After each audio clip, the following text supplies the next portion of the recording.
Situação decadente brasileira. Dois caminhoneiros, um espancado dentro do seu próprio caminhão e outro apedrejado até a morte.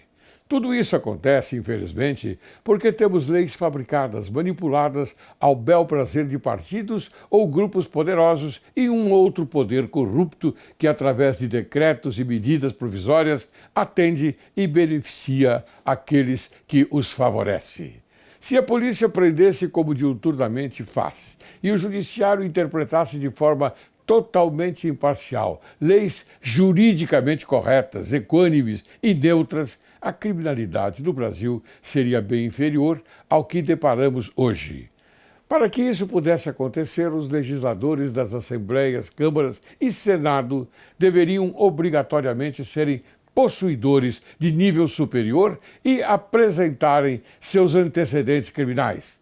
O que temos hoje, principalmente na Câmara e Senado, são analfabetos, cantores, jogadores e palhaços que nada discutem, mas votam no que o partido ordenar. Se não bastasse o que a mídia, os jornais e as TVs mostraram dos caminhoneiros, uma prova escandalosa dessa conivência, parcialidade e favorecimento à criminalidade no Brasil está no habeas corpus, recém-concedido pela segunda vez pelo ministro Gilmar Mendes, que vem, com suas decisões, desmoralizando a justiça do Brasil. Pense nisto.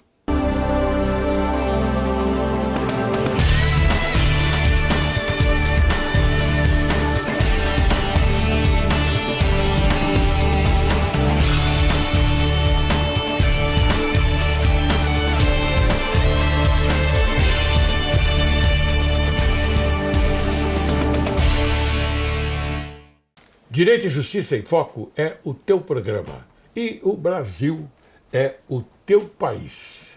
Inicio o programa de hoje com as sábias palavras de Thomas Fuller.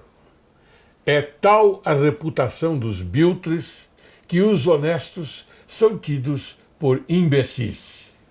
Hoje, Direito e Justiça em Foco apresenta a você, caríssimo telespectador, doutora Leriane Blaskowski, que vai falar sobre empreendedorismo, saúde e o papel da mulher nas Forças Armadas. De 2 em 2 anos temos eleições no Brasil. Os assuntos, problemas se repetem sem solução. Segurança, saúde e educação sobram promessas, faltam soluções concretas e realistas. Sempre se fala na falta de dinheiro. Nunca se admite que os recursos humanos, materiais e financeiros são mal empregados. A culpa é sempre da corrupção, da incompetência ou da má gestão.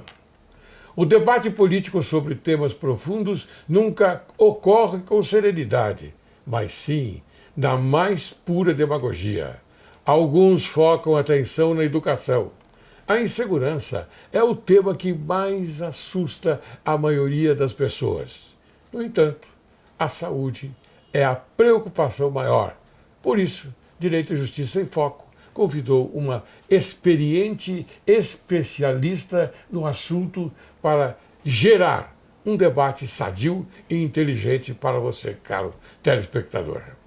Ela é médica, empreendedora, servidora pública e militar da Reserva do Exército. Leriane é especialista em ginecologia e obstetrícia. Também é reconhecida por seu trabalho com envelhecimento saudável. Atualmente, em São Bernardo do Campo, coordena o Espaço da Mulher. Seu desafio agora é liderar um grande movimento em favor da boa gestão na saúde pública e privada. Canto 18 da Divina Comédia de Dante Alighieri. A noite cai. Virgílio mostra a Dante que a alma tende naturalmente para o bem e para o prazer, mas sofre a influência da vontade. Eis que surgem as almas dos negligentes na prática do bem e da virtude. A interpretação é significativa, sendo a alma criada com inclinação para o amor, corre ao encontro de tudo que lhe acende alegrias, se, em nome do amor, nessa direção for convocada. Seja bem-vinda, cara Leriane. Obrigada, desembargador. Obrigada pelo convite para estar aqui com o senhor. Olha, quem agradece também é Direito e Justiça em Foco, porque nós procuramos sempre ter o melhor para mostrar ao telespectador.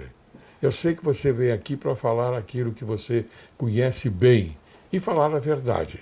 Não é? Verdade. Esse é o nosso lema, é a verdade. É um programa sinalizado com a verdade para a sociedade. Não é? Muito bem.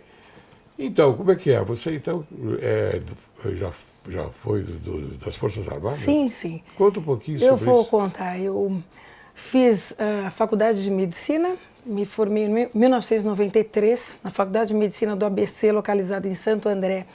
Fiz minha residência médica em ginecologia e obstetrícia no Hospital Ipiranga, que é do SUS. Sim. Então, eu estou no SUS desde 1994. E em 1995, o Exército abriu a inscrição para as mulheres nas Forças Armadas. O Exército Brasileiro foi a última força a admitir as mulheres. A primeira foi Marinha, a segunda Aeronáutica e a terceira o Exército. Sim. E aí eu me interessei, porque eu já tinha militares na família, antes de me casar com um militar. E então fiz a minha inscrição, fiz uma prova e entrei nas Forças Armadas em 1996. Aí, na época, no ano seguinte, nós poderíamos fazer a carreira. Aí, para mim, a carreira, ou seja, eu estaria nas Forças ativa até hoje, seria exatamente ficar à disposição do Exército, me mudando de local a cada 2 anos. E por meu propósito de vida na época, não cabia essas mudanças. Então eu fiquei só como militar da reserva e saí em 2003 com a patente de primeiro-tenente que eu carrego até hoje. Muito bem. Se eu entendi bem, você exercia a sua medicina no Exército, é isso? Sim, eu continuei. As pessoas ainda brincam, né? O que uma ginecologista foi fazer dentro do Exército? Bom, eu nunca vi tanta mulher dentro do Exército, porque a gente atende... Até hoje atende, mas na época eu atendia todas as esposas de todos os militares. Na época ainda era Ministério do Exército, depois veio o Ministério da Defesa. Então eu cheguei a atender a esposa de ministros. Eu fiz essa pergunta porque o telespectador deve estar pensando também, uma mulher da reserva do Exército, o que estava fazendo lá? Só tem homens. Não é isso. É como ela naturalmente colocou. Ela não só também com os soldados, né? Porque os soldados mulher, soldados tenentes, enfim. Sim, mas quando o Exército abriu para as mulheres, na realidade, foi só para médicos, dentistas, farmacêuticos e veterinários. Sim. Depois vieram as sargentos na área de enfermagem, a enfermeira padrão, que já sai oficial de carreira, e as sargentos, que são os auxiliares de enfermagem, os atendentes. Mas a gente atende todas as esposas, filhas, parentes e as próprias militares. Muito bem, quer dizer que então foi bom eu ter colocado aqui uma reflexão do Dante Alighieri, da Divina Comédia. Foi muito interessante. Porque essa reflexão ela é bastante salutar no sentido da vontade, ter a vontade para se fazer a qualquer tipo de coisa. Vontade para trabalhar, vontade de estudar, vontade de ser alguém para ajudar, ter uma profissão, poder cooperar com a sociedade. Tudo sem vontade a gente não faz nada, a gente nem acorda se não tiver vontade. Verdade. Não só para o bem, como também por uma coisa importantíssima, que é a dignidade do ser humano. Sem dúvida. Não é verdade? Sem dúvida. Muito bem, doutora. Vou aqui fazer uma perguntinha para a senhora. Pois Tudo bem? não. Foi perfeito. Estou encantado com você. Obrigada. Viu? Nossa, você fala muito bem. Obrigada. E tenho certeza absoluta que quem vai aproveitar bastante é o telespectador. Tomara, a gente está aqui para isso. Eu estou muito interessado em saber coisas assim da idade. Né?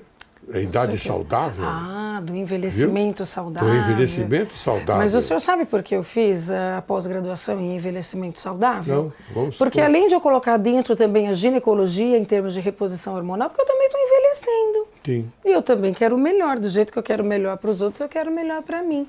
Por isso que eu também fiz. Mas, puxa, envelhecer de uma maneira saudável é muito bom, porque eu entendo também que o envelhecimento deixa de existir quando a cabeça está boa. Se você não tem cabeça boa, você não envelhece de forma saudável. Ou eu estou errado, por favor? Não, senhor. Na realidade, o primeiro ponto para se envelhecer de uma maneira saudável é não parar de produzir. Então, citando dentro desse assunto, o senhor pode perceber que quem se aposenta e para de fazer qualquer coisa que fazia, seja um professor, um médico, um advogado, qualquer profissão, se ele parar de produzir, de ter aquela rotina, porque o cérebro necessita de rotina, ele vai ficar doente, ele adoece precocemente. Então a pessoa se aposenta nova, 50 anos, 55 anos, dependendo, vai parar na fila do SUS, vai começar a fazer um monte de exames, vai começar a ter um monte de problema, que a paciente fala para mim, poxa, antes de entrar na menopausa eu não tinha nada disso. Sim, mas se ela souber, eu digo a mulher porque é com quem eu trabalho mais, mas se ela souber envelhecer de uma forma saudável e não parar de produzir, olha o senhor aqui. O senhor é um exemplo maravilhoso. O senhor está super bem, trabalhando, com uma cabeça super boa, ou seja, o senhor não para de produzir. Não para de Então produzir. o senhor com certeza vai envelhecer de uma maneira saudável. Claro que as doenças são inevitáveis. Elas são simplesmente postergadas. A gente consegue adiar o aparecimento de alguma doença. Mas o ser humano seria imortal só se ele conseguisse sintetizar em laboratório uma enzima que fica na extremidade do DNA, chamada telomerase. Como é que é o nome? Telomerase. Telomerase. Se o ser humano, como até hoje, não conseguiu sintetizar em laboratório essa enzima, o DNA vai envelhecer. E a célula, cada célula de cada órgão, ela tem uma programação para morrer, que a gente chama de apoptose. Ela vai morrer. Então, uma hemácia, para o senhor ter uma ideia, vive 120 dias. Ela vai morrer em 120 dias. Claro. Então, se nós conseguíssemos, assim, sintetizar isso e levarmos a vida de uma forma saudável e não parar de produzir com a cabeça boa, lendo, estudando, atividade física e dieta, sempre com rotina, porque o cérebro precisa de rotina. Quanto mais eu ofereço ao cérebro, mais ele se adapta a receber. Se eu quiser dormir o dia inteiro, ele não vai querer saber de nada, vai querer dormir o dia inteiro, não vai receber nada. E é aí que nós chegamos ao fim, então. Exatamente. Né? Vai lá para a fila dos doenças. Doutora, foi muito bom a senhora falar sobre isso, porque eu estou cansado de sempre conquistar o telespectador, de querer sempre conquistar o telespectador nesse sentido. Eu não sou adepto à aposentadoria. Quando meus colegas, mesmo de profissão, do tribunal, dizem, eu vou me aposentar, eu falo, não faça isso. Mas é verdade. Não faça isso. Bom, se você se aposentar, você tem que procurar uma atividade imediatamente. O senhor falou tudo. Imediatamente. E eu não retornei à advocacia depois que eu me aposentei. Eu faço esses programas de televisão, produzo, dirijo e a minha cabeça está sempre em movimento. Se o senhor me permite, outro dia eu estava no hospital, fui fazer uma cesárea no período da manhã, encontrei uma médica idosa, uma graça, e eu fiquei curiosa para saber a idade dela. Eu estava com a minha sócia, a sócia do Espaço da Mulher, aí eu cheguei, doutora, desculpa o meu atrevimento, qual a sua idade? Ela olhou para mim e falou, 82 anos. Aí eu brinquei. Eu brinquei com a minha sócia. Esquece que não vai aposentar tão cedo. Aí ela falou assim, doutora, nunca se aposente. E ela falou, nós falamos que nós trabalhávamos no serviço público e no privado. Ela falou que o arrependimento dela era ter se aposentado do serviço público. Porque no serviço público, a gente vê muito, assim, além de atender um número imenso de pacientes, nós estudamos mais, porque nós vemos a necessidade realmente do povo, doenças raríssimas, não vai ser em consultório particular que vai aparecer. É no serviço público que aquele pessoal não tem acesso à saúde de grandes centros, ele vai procurar o serviço público e a gente vai descobrir síndromes e doenças, vai estudar, porque todo serviço público, a grande maioria tem vínculo com faculdade de medicina. Então, eu fiquei com isso na minha cabeça. Eu falei, olha, doutora, muito obrigada. Ela falou, olha, eu me arrependo, porque eu poderia estar sendo preceptora dos alunos, estudando mais, discutindo os casos. Claro. E eu fiquei com isso na minha cabeça. Então, o senhor vê que o senhor não vai envelhecer nunca. Eu, lamentavelmente, quando me aposentei, foi pelo fato da compulsória, né? Aí chegou a idade, diz, lamentavelmente, né? O Brasil está um pouquinho atrasado nessa parte, porque deveria manter, não é, os magistrados com idade, não é, pela experiência que eles ostentam. Então, às vezes, nós encontramos certas decisões difícil de se entender, porque talvez o magistrado não tem lá tanta experiência o mesmo e na tanta medicina. Maturidade. O mesmo na Eu digo medicina. isso com toda a força do meu coração, porque eu quero bem ao judiciário. Eu preciso que o judiciário esteja forte. Seja forte porque preciso que São Paulo seja forte também e preciso que o Brasil seja forte. Isso através do quê? Através exatamente daquilo que nós estamos falando.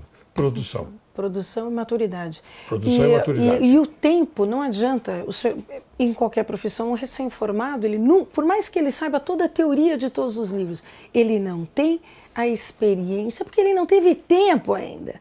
O tempo faz... Eu, com 25 anos de formada, Nossa, trabalho com os alunos da Faculdade de Medicina, porque eu faço pré-natal de alto risco junto à Fundação do ABC. Então, a gente vê os alunos com os olhos da imaturidade. Eles estão aprendendo, muitas vezes eles perguntam coisas básicas e a gente tem que falar, olha, vamos estudar mais um pouquinho, vamos investir mais tempo.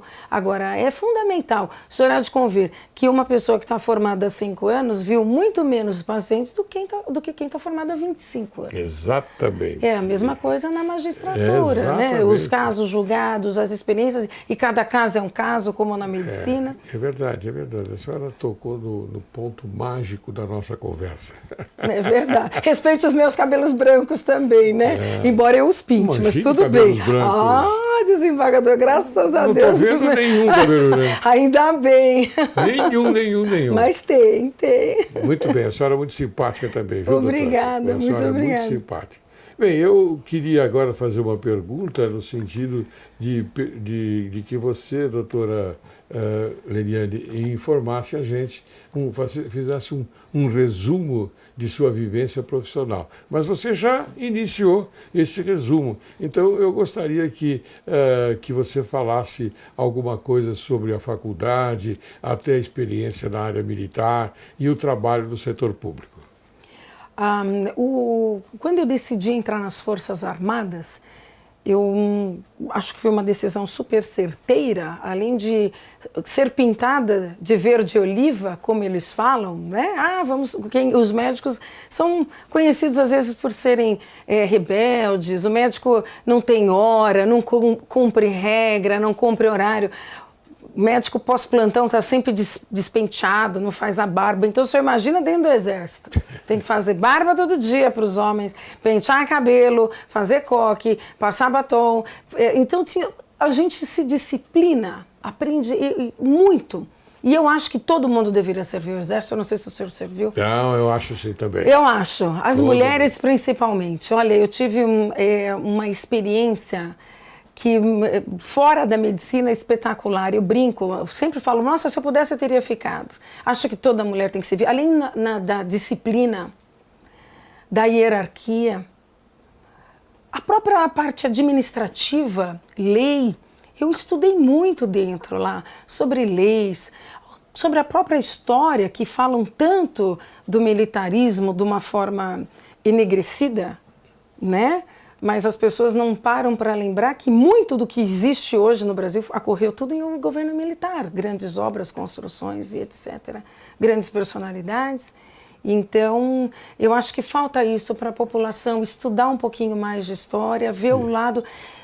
Leis, eu aprendi muito, eu fui cheguei até a ser chefe dentro do hospital e administrar todo um contingente, não só como médica exercendo a medicina, mas como tomando conta da mesa, do vaso sanitário, da lâmpada, e se a janela não está quebrada, se a descarga está funcionando. Então, eu tive uma experiência muito boa, muito boa. E, claro, conheci meu marido também lá. Então, o Exército me deu de presente.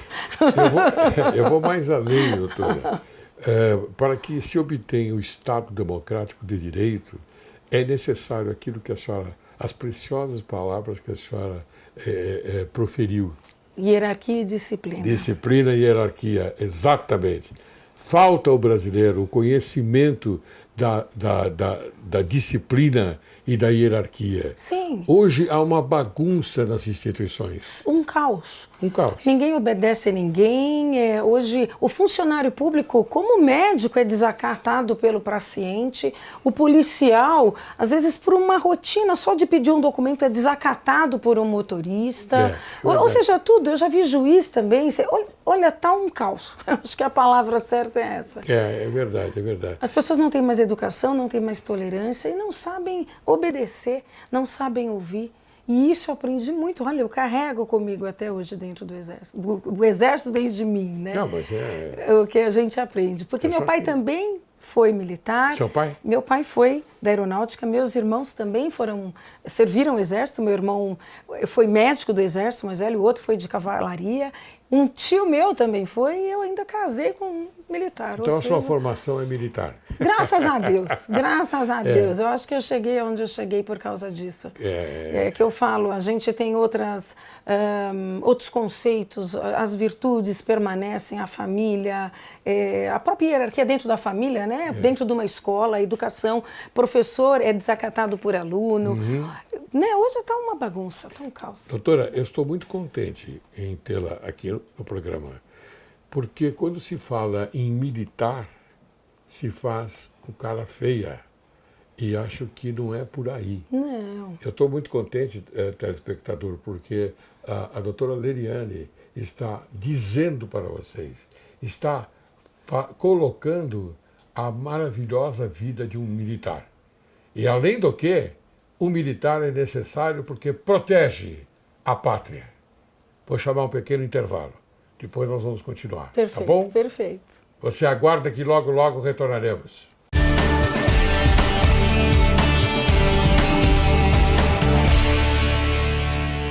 Olá! Você sabe criar oportunidades para que seus filhos pratiquem empatia?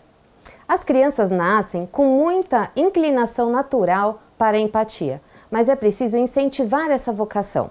Aprender empatia não é diferente de aprender uma língua ou um esporte. É preciso orientação e prática. Quanto mais eles tiverem a chance de praticar empatia, maiores serão as chances de que essa habilidade vire um reflexo natural. Há muitas maneiras de fazer isso. Uma boa maneira é conversar sobre os problemas, encorajá-los a se colocar no lugar do outro em momentos de conflito. Mostre exemplos de muita ou pouca empatia. O Kid Coach ajuda a família e as crianças a aprimorar essas habilidades. Obrigada e até o próximo programa.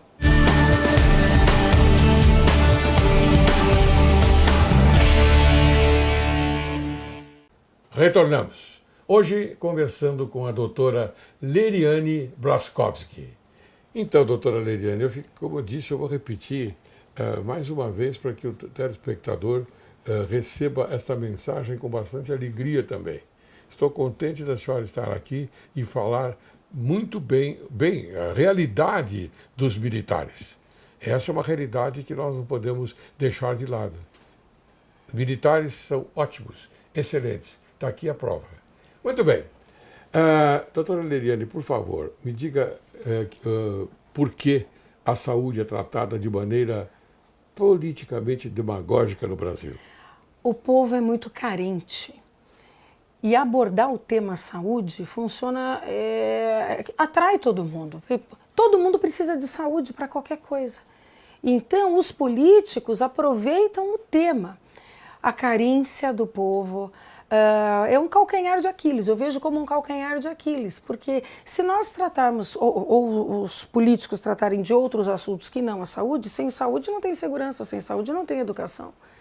Sem saúde ninguém trabalha. Só estamos agora aqui porque temos saúde. Sim, claro. Né? Então a saúde é fundamental, é um direito e ela deveria ser da mesma forma para todo mundo. Todo mundo ter acesso a grandes centros, ter acesso a exames.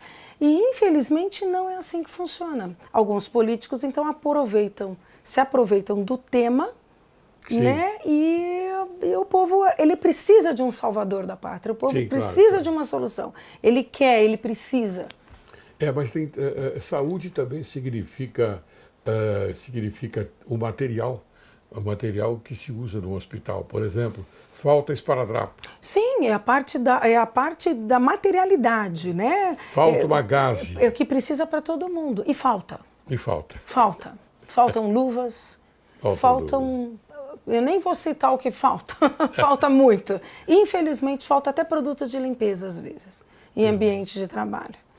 Essas coisas o povo não ouve normalmente através da televisão, não ouve, porque a própria televisão esconde determinados aspectos sobre a realidade do nosso país. Sim, é a parte da demagogia do político. Ele está se aproveitando. Demagógica, exatamente. Né? Que é infiltrada na imprensa marrom.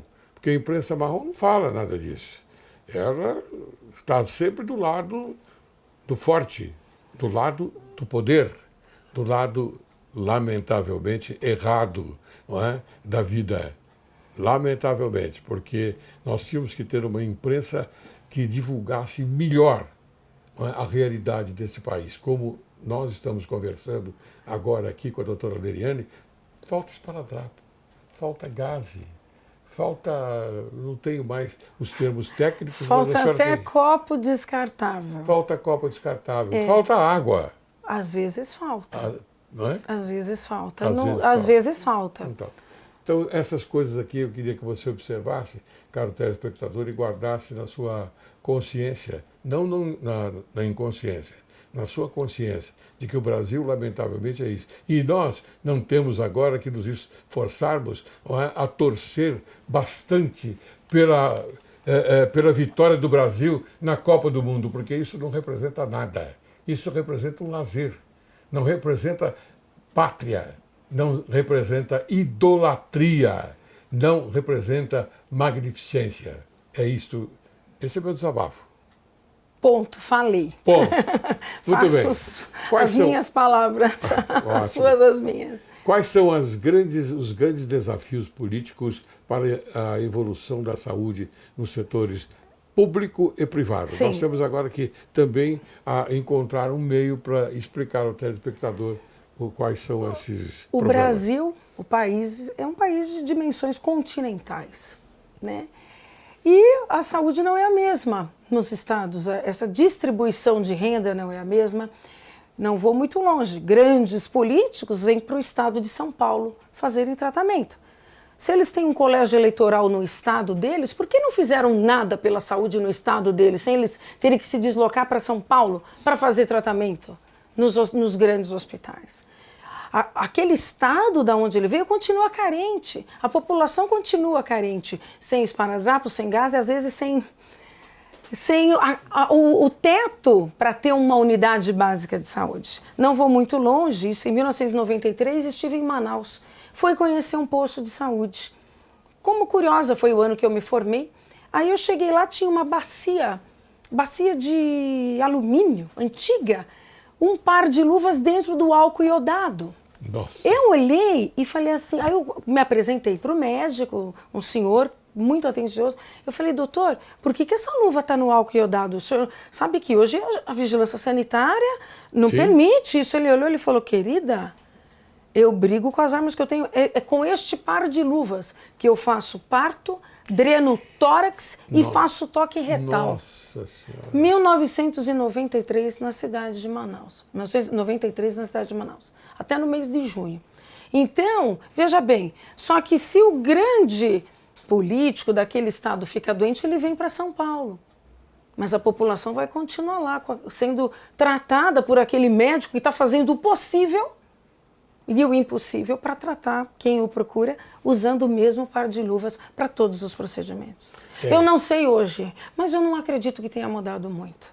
Porque isso foi em 93. Mas eu não acredito hoje, porque ainda existem muitos lugares carentes, como eu acabei de falar. Então, muita coisa tem que ser feita. Esses políticos que, né, prometem, vêm para São Paulo quando precisa. Se eles tivessem pelo menos feito um hospital de excelência lá, para exames, para consulta, eles não precisariam nem se deslocar para São Paulo. Por quê? Desculpa interromper. Não, claro. Porque os médicos, muitas vezes de lá, formados nas universidades de lá eu digo de qualquer lugar do país, vêm para fazer residência médica em São Paulo.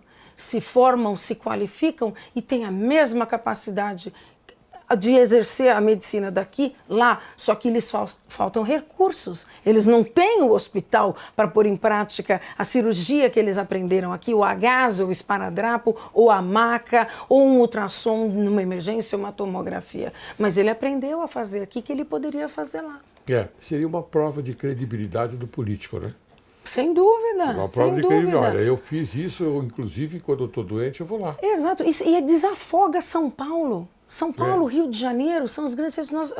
Aqui o SUS está congestionado. Por isso que as filas aumentam. Os exames não têm, acabam, porque também não tem médico. O médico sozinho ele não pode dar conta de tudo. Por quê? Se tivesse uma política... o plano de carreira para o profissional público, não só para o médico, como para os professores. Um médico que trabalha demais, ele não tem tempo de estudar. O meio de pesquisa, as grandes universidades fazer pesquisa, vai diminuir muito o gasto público depois, com a tecnologia, com o que eles vão descobrir. Mas tem que pensar, tem que ter atitude e vontade. Assim é como nós falamos. Como vontade, nós falamos né? no início, a vontade. A ciência médica, ela, lógico, deu um avanço muito grande a medicina. Sem dúvida. Mas a parte científica parece que está um pouco parada, né? Pode das ficar pesquisas. Sim, quem faz pesquisa é quem investe. Então, já que entramos nesse assunto, eu vou falar um pouquinho de estatística. O Brasil, o governo brasileiro, investe vou dar uma olhada na minha cola, 0,6% do PIB em pesquisa e tecnologia e desenvolvimento. O serviço privado, grandes centros como o Einstein, Sírio-Libanês, Oswaldo Cruz, que são centros de referência para pesquisa, investem 0,55% do PIB. Israel, que é o primeiro país no mundo, investe 4,2% do PIB. Estados Unidos, eles investem 2,8% e ocupam o 10º lugar no ranking. O Brasil está lá atrás. E de descobrir, se tivesse esse investimento, menos se gastaria no serviço público. O que parece? Que o doente vale mais do que um ser saudável, do que um indivíduo saudável. Porque o SUS ganha mais com o doente, com a doença. O senhor entendeu? Aí entra o dinheiro que vem do governo. Mas o Estado, ele entende que não há retorno. O Estado parece que não está preocupado em investir nesse setor. Parece. É preferível investir num jogo de futebol. É verdade. Não é? É verdade. Onde tem aquelas atrações maravilhosas. Que agora, e as pessoas você liga a televisão, agora é lamentável. É só Copa do Mundo. Só Copa do Mundo, futebol, como se isso fosse a solução do Brasil. Não é. Não é. Não é a solução do Brasil. É apenas lazer. Claro que eu torço também, eu estou torcendo para a seleção, mas como lazer, não como dignidade do país. Porque a dignidade do país é outra coisa completamente diferente. Dignidade moral. Não é? Quais são os avanços, então, e retrocessos que a política pratica a favor e contra a saúde no Brasil, doutora? Nós já até comentamos sobre isso. Sim, né? mas o mais expressivo. O avanço é justamente isso, saúde para todos, desenvolvimento, investimento em pesquisa. E o retrocesso é quando se usa isso como demagogia e não se investe para que haja novas pesquisas e que a saúde atinja todos os brasileiros. Então eu acho que toma com uma mão e tira com a outra. A saúde acaba marcando o passo. E entra governo e sai governo, ao invés de darem continuidade, não, é o teste toda hora. Não, vamos ver se isso dá certo. Ao invés de continuar a política que está dando, nenhuma dá 100%. Eu acho que poderia se pegar um pouco do que teve de melhor de cada uma para continuar melhorando, aprimorando, reunir grandes intelectuais do assunto. Por exemplo, eu não sou perita em lei, mas eu vou chamar alguém que vai me ajudar. Claro. Dentro da medicina. Eu não sei de educação. Pedagogia não foi a minha área estudada, mas eu chamo grandes pedagogos para me ajudar. Vamos fazer isso, vamos fazer. Eu acho que isso que precisa. É verdade, só tem isso razão, para avançar. Agora, a demagogia, ficar parado no tempo e só o pessoal falando, gritando, não é por aí. As pessoas esquecem do passado, esquecem da corrupção, esquecem que tem muito dinheiro que foi desviado e ninguém devolve esse dinheiro e vai faltar. O mau emprego do dinheiro, o senhor lembra da CPMF, que era para ser destinada para a saúde? Foi para a saúde? Não foi. Foi criada para a saúde e tirou dinheiro de todo mundo e não foi usado. Então, acho que esse é o problema. E distribuído entre os biltres políticos que ostentam o Congresso Nacional. Verdade. É isso porque mesmo. E eles vão aparecer agora, vão se candidatar, hein? Vão se candidatar novamente e vão investir na candidatura. Eu digo investir em dinheiro. Não em qualidade, não em moral e não em dignidade. Porque não tem. Porque eles não têm. Eles não têm. Agora, seria interessante que o povo brasileiro, pelo amor de Deus, faça uma pesquisa antes de votar num biltre como esse. Por favor, é o que Direito e Justiça em Foco pede com veemência. Bem, doutora, o excesso de legislação no Brasil ou a falta de leis específicas atrapalham o bom andamento do setor da saúde na esfera pública e privada no Brasil? A senhora mais ou menos ensaiou um caminho para responder isso. Eu não acho que tem excesso nem falta. Eu acho que as leis são muito boas e eu acho que falta a aplicabilidade delas e a fiscalização. Porque nós temos muitas leis e as pessoas não cumprem. Foi o exemplo que eu acabei de dar do dinheiro para investimento na saúde, ou na educação, ou na segurança. Então, nós temos leis, até em excesso, né? Se compararmos a nossa Constituição com a americana, ela é bem diferente, bem maior, muitas... E às vezes são as emendas... Lá os princípios são respeitados. São respeitados. É o caos que nós falamos no início. Hoje as pessoas, por falta de informação, hierarquia e disciplina, não respeitam mais as leis. É verdade. Então quer dizer que o verdadeiro X do problema, segundo aquilo que a senhora está falando, na saúde, é a falta de recursos ou uma gestão ruim? Os dois. Às vezes realmente falta. É um binômio, então. É um binômio. A gestão ruim, sem dúvida alguma. Eu trabalho num hospital público que nós temos, ouvimos os bebezinhos, o senhor deve saber, com um aparelhinho chamado sonar. Sim. Nós dispomos de 4 sonares, nenhum funciona. Aí uma colega, porque tinha um sobrando no consultório dela, emprestou. Nossa. E ele está sendo usado hoje, se o senhor for lá agora. A paciente, a gente ouve o bebezinho dela, batimento cardíaco fetal, com um sonar que não é da prefeitura. A gente é de uma colega médica que emprestou. Aí eu pergunto para o senhor, por que 4 sonares da mesma marca se não funcionam? Se investissem numa marca boa, que dura muito, porque em hospital privado eles não compram o sonar toda hora, claro, não precisaria dispor de 4 que não funcionam. Então é má gestão, sim. Outra que o senhor tem uma ideia, a fila de espera em outra prefeitura que eu trabalho é de 1 ano para realizar um ultrassom. Falta aparelho? Também, mas falta mão qualificada. O médico ele não vai querer ir lá. O serviço público remunera muito mal os profissionais da saúde, da educação, e o senhor sabe da própria segurança. É uma inversão de valores. Já que o senhor falou em Copa do Mundo, é uma inversão de valores. Eu acho que todo mundo tem o seu valor. Mas assim, se eu contar para o senhor que tem salário que não paga uma escola, né, é uma discrepância muito grande para o médico qualificado, pós-doutorado. Então tem que rever tudo isso. O sacrifício é feito pelo profissional, né? Exato. Tudo bem, eu entendo que muitas vezes as pessoas falam, mas medicina é sacerdócio. Mas eu tenho que comer, eu tenho conta para pagar, eu tenho que me vestir, né? Então, não só eu, como todos os outros médicos. Claro. Então, eu acho que isso é que está faltando, né? Tem a gestão ruim e o dinheiro. Dinheiro tem. Só claro não desvie, né, o dinheiro, claro, não roube, né? Por favor, claro, aplique onde precisa ser aplicado. Então, agora, na questão do dólar, como estava chegando quase a 5... 4, né? 4 e tanto, né? Chegou quase assim. 4. O que aconteceu para diminuir o valor do dólar? Eles investiram. Ou seja, onde saiu esse dinheiro? Tem dinheiro, né? Não é difícil fazer uma gestão boa. Não, e também eu acho que tem que se levar em conta, existe um número de faltas muito alto também. Muitas pessoas não acreditam no serviço público. Elas tiveram um convênio, perderam um convênio e vão passar conosco no serviço público.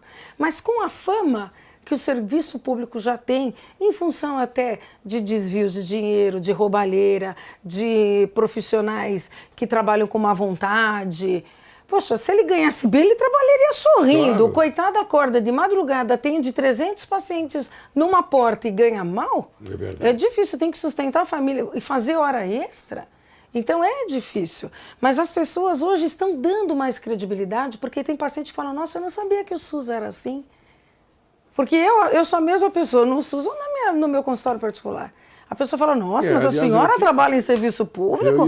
Graças a Deus. Eu ia fazer essa pergunta para a senhora agora, doutora. No seu dia a dia, nos consultórios de suas clínicas e nos postos de saúde, quais são os dramas, necessidades das pessoas? E necessidades das pessoas? As pessoas, elas querem primeiro a atenção do profissional. E muitas vezes eles sobrecarregam a agenda do profissional e o profissional mal consegue dar atenção. É mal remunerado, não tem tempo para comer.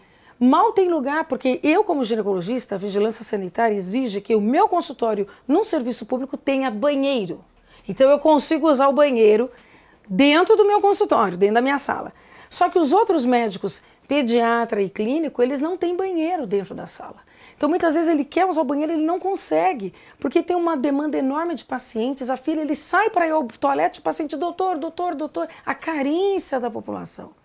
Então, a fila é grande.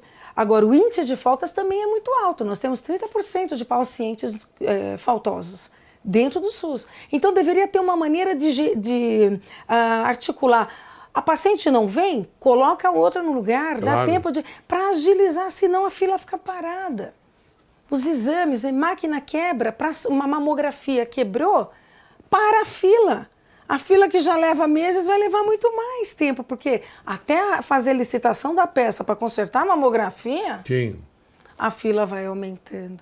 Então eu acho que tudo isso, esse é o drama que eu vivo todo dia. Às vezes a falta de material, só que a gente aprende a improvisar. O médico, ele tem que ser, às vezes, mágico, ele improvisa. Então eu não tenho sonar para ouvir um bebê, eu pego um esparadrapo e ouço o bebê. Nossa! Aprendi com o falecido professor Goff. Então, você não tem o melhor esparadrapo, vai com o pior, usa gaze, a paciente às vezes tem band-aid na bolsa. Nossa. A gente faz das tripas coração. Só que isso muitas vezes ninguém fica sabendo. Claro. Nós não, em nenhuma sala de emergência, recusamos atender um paciente. Eu não quero saber se ele tem convênio, se ele pagou imposto. Ele chega, nós vamos atender. O SUS é isso. O SUS é o melhor convênio que existe. Nós não limitamos pacientes. Quem tem convênio vai pegar a autorização do convênio, só pode fazer exame onde o convênio indica. No SUS, não. No SUS a gente corre atrás. Corre atrás. Corre atrás. Exatamente. Muito bem, doutora. Eu estou maravilhado com aquilo que a senhora está falando aqui. A senhora, pelo currículo que a senhora apresentou para mim, a senhora fala vários idiomas, né? Sim, adoro. Né? A senhora Adoro. fala francês, Hebraico. Hebraico? Hebraico é dificílimo, né? Acho fácil. Também, a senhora fala italiano, não? Ah, Pouca coisa, né? Não parlo italiano. Não fala italiano? Capisci, Mas muito por que bom. não fala italiano? Porque a minha avó era descendente, família Batocchi Giacomini. Italiana, Batocchi a Giacomini. turma do Mangia che te fa bene. Mas não estudei italiano. Muito bem. Mas tem tempo ainda para estudar. Tem sim, só tem muito tempo. Graças a Deus tem muito tempo. Doutora, eu queria oferecer uma pequena lembrança para a senhora. Poxa, que gentileza. A tradução que eu fiz do livro O Crime Complexo, de Silvio Ranieri. E a Quartier Latam publicou. Portanto, gostaria que a senhora levasse essa pequena lembrança. Puxa, muito obrigada. Tá bom? Muito obrigada de coração. Vou ler. Suas considerações finais. Bom, eu agradeço mais uma vez a oportunidade e o privilégio de participar num programa renomado como o do senhor. Foi um prazer imenso conhecê-lo. Vamos agora ter muitos cafés para tomar. Se Deus quiser, claro, vamos sim. E eu acho assim, se Deus quiser, nessas eleições, que a gente deve levar em consideração o que nós queremos para o país e o que nós queremos para os nossos filhos, né? Vamos correr atrás, vamos estudar mais, pesquisar em relação a candidatos. Não dá para continuar com os mesmos, a gente tem que renovar. Os mesmos que estão há 20, 30 anos tiveram todos esses meses, anos para fazer qualquer coisa e não o fizeram. Então não adianta agora falar que vai fazer. Né? Então eu espero isso de coração, porque eu também quero participar desse Brasil novo que está para vir. Muito bem, nós precisamos renovar a política do Brasil. Acredito que sim. E os políticos também. Para se renovar a política, a gente começa renovando os políticos. Muito bem. Encerro o programa de hoje com as sábias palavras de Gaspar Belcor de Jovellanos. A verdadeira honra é a que resulta do exercício da virtude e do cumprimento dos deveres. Quero agradecer a presença da doutora Leriane Braskovski, que apresentou para nosso conhecimento um assunto de enorme relevância sobre a saúde e o papel da mulher também nas Forças Armadas. Oxalá que a conversa de hoje tenha a força e a energia de aproximar a sociedade brasileira com o objetivo de alimentar e conservar sempre vivo no coração humano o lume sagrado da honra, da independência, da magnanimidade, do patriotismo e da consciência pública, preservando os sentimentos de direito e de justiça. Muito obrigado, doutora Leriane. Obrigada.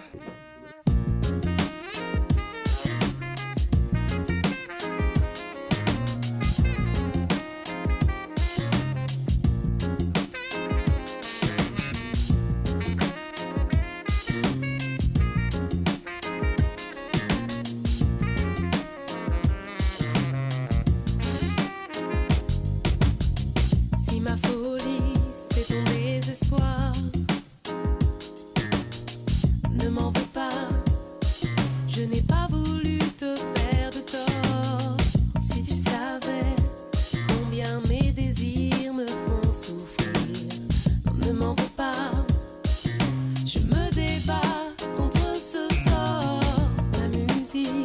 La musique est mon sweetest tabou.